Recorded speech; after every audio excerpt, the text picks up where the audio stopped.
За хай зүрхнүүд фэн групптэй хамлсан ясаараа Сакамотогийн өдрүүд 1-2 дугаар ангийг нь яриад өгье. Лайка дараад subscribe дараад үзвэл чи үнэхээр хөөрхөн шүү. Эхэлцгээе. Тэр бол үнэхээр шилдэг. Яа харахгүй бест шилдэг домог. Гүй бүр домог гэдэг үг багтахаар муу залуусыг өршөөхгүй алдаг алдар талуурчин Сакамото Таро байсан юм. Тийм өнгөрсөн цаг дээр нэгэн өдөр Сакамото дэлгүүрт явж байгаад энэ эмэгтэйд галзуу дурлсан. Бүр нусаа сугартал, шилээ хагартал дурлсан. Тийм учраас бүлгмээсээ алуурчны ажилласаа гарч хайртай бүсгүйтэйгээ гэрлэж хөөхөн охинтой болж аз жаргалтай амьдарч байгаа жирийн л нэгэн бүдүүн ах болсон юм даа гэж. Ингээд л гол үйл явдлууд эхлэндээ. Сакамото алуурчны ажилласаа гараад аль хэдийн 5 жил өнгөрсөн байлаа. Тэр гэр бүлээрээ хөөхөн Сакамотогийн дэлгүүр нэгээд айгүй тайван сайхан амьдарч байтал түүнтэй нэгэн цагт хамтдаа гар нийлж ажилладаг байсан. Гоц хүчтэй шин гих залуу түн дээр ирээд ажилдаа эргээд ороочтой ахаа хамтдаа хүн алхад ямар гоё байдаг байлаа та гэд хуучны зүйлс ярьж бодлыг нь өөрчлөх гэсэн биш. Ёстой үгүй штэ гэдэг хариултыг л авна. Бүр Сакамото маань энэ хавийнхаа хүмүүст туслаад модыг нь янзтай гихчин хэлбэрт оруулж жаахан маамаг хооллоод муудалцаад байгаа хоёр хүүхдийг эвлэрүүлцдэг бараг л газрын эд чидтэн болсон байна. Шин бүр шок. Нэрээ энэ шин гих залуу маань юу шүү заяа. Хүний бодлыг уншдгийм байлээ шүү. Тэгтэл шинийг цаанаас Сакамотог ятгаад хуучин алуурчны ажилд нь эргэж оруулах эсвэл алах даалгавартай байсан ч алийг нь хийж чадаагүй байдаг. Тэгээ нөгөө боссууд нь уцаар дарамтлаад амар заяаг нь үзүүлэхгүй байгаа учраас түүнийг алхаар зориг шулуудлаа. Юу ч болоогүй юм шиг дэлгүүрлүүн орсноо дуу намсгагчтай буугаар буудаа наадын. Гэтэ Сакамото идчихсэн чихрээрээ хамгаалчихж байгаа. Чихрээр шин рүү дайрж сүултээ идхимаараа байлдаад л эцэст нь хөөрхий шин маань ухаан алдатлаа захиулсан юмдаг.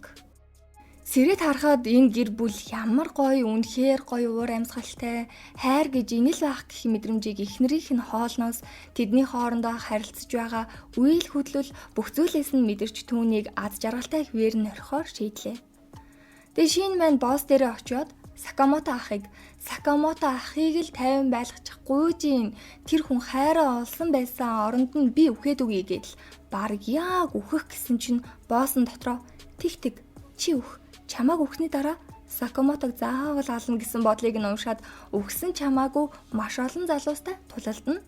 Харин нөгөө талд манай дахиж хүн алахгүй гэдээсэн Сакамото маань дэлгүүрийнхээ нууц хонгилд маш олон тооны зэвсэг, хутаг, бөөг бол бүр төрлөөр нь хадгалчихсан тэндээсээ ганцхан ширхэг бороохоо аваад гарсан байдیں۔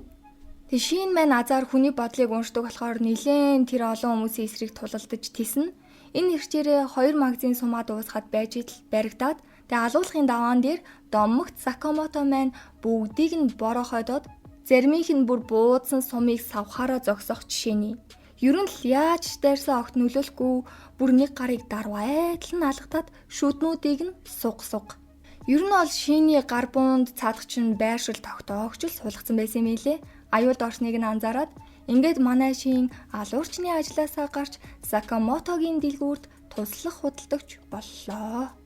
Шин тэгээл ажиллаа хингээ саяхан болсон тулааны талаар яриа л та баг бүгдийг нь алсан те гэхийг нь эхнэр нь сонсоод хараа чи хүн алсан юм уу?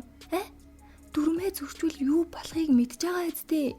Би чамаас сална штэ. Сална гэдэг үгийг сонсоод л Иви Сакамото маань бүр бүхэлцөөд базуулсан байлээ штэ. За манай хоёр Никита хятад хороолол орж амттай бурхны бууз худалдаж авчаад явж идэл их зурдаас нь нилээн урт өстэй үсээс сүлжигдсэн сэргэлэн байрын охин дээрээс гарч ирснээр Сакамотогийн дээр унаад барьж явсан бууз нь шалгаар нэг. Хэдэн залуус ирээд муухай үгээр нөгөө эмэгтэйг чинь харааж доромжлоод алах гээд байгаа болтой. Манай хоёр ч гэсэн яаж эмэгтэй хүн задуулаад ахыг харж твчгэв туслаад нийлж балвчаад зуухтааски. Охиныг зугтсан гэдгийг мэдсэн Данко Шай гэх энэ залуу нилээн бухимдаад хөлсний алуурчин ихэр ахтус Бачо Сонхи хоёрыг хөлслөөд охиныг хамгаалсан урдуур нь хөлсөлсөн хинж байсан алах тушаал өглөө. Мэдээж тэр гурийн араас нэхин шүү дээ энэ хоёр. Манай энэ охиныг Шао Тан гэх бөгөөд саяын хүмүүс охиноос аав ээж өвөг дээдсээс нь өвлөгдөж ирсэн маш их үнэт эрдэнэстэй өрөөний түлхүүрийг л булаах гээд аав ээжийг нь бүр халаад одоо охиныг алах гээд байгаа юм байна л да. Охин харин аав ээж нь 8 насаараа хамгаалсан үнэт зүйлийг хизээж өгөхгүй гэсэн байр суурьтай. Сакамото тэгсэж чамааг хамгаалаад өгье. Оронд нь чи манай дэлгүүрт бууз хий гэдیں۔ Бүр шок за. Юу бууз мууз болоо явчихваа. Бууз ярьсан биш алдарт Сакамото маань далжитлаа өшөглүүлээд бараг нэг байшин нурна. Ингээд ихэр алуурчуд болох Сонхи Баачо нарын талаар бяцхан танилцуулга. Их мөнгө авахын тулд байга заавал алдаг, хамт хүн алж аз жаргал мэдэрдэг, бүр алсан хүмүүсийнхээ царайг зурх хоббитэй заяо. Арай юу те. Тэгээд бүр энийгээрээ алдартай болсондоо бахархдаг гэж байгаа.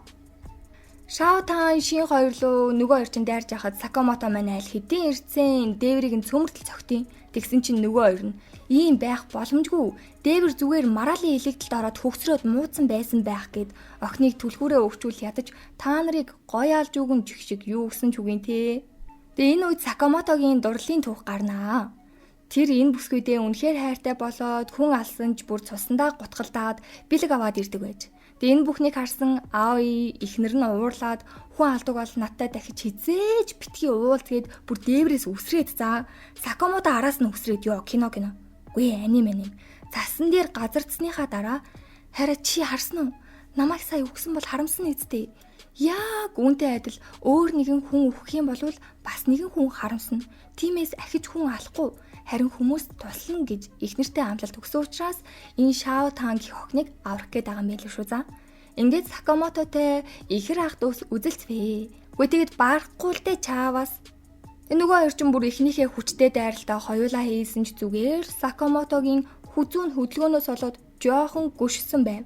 Шин хаанаас ч юм өвчин намдагч нааж өгöd байгаамаа.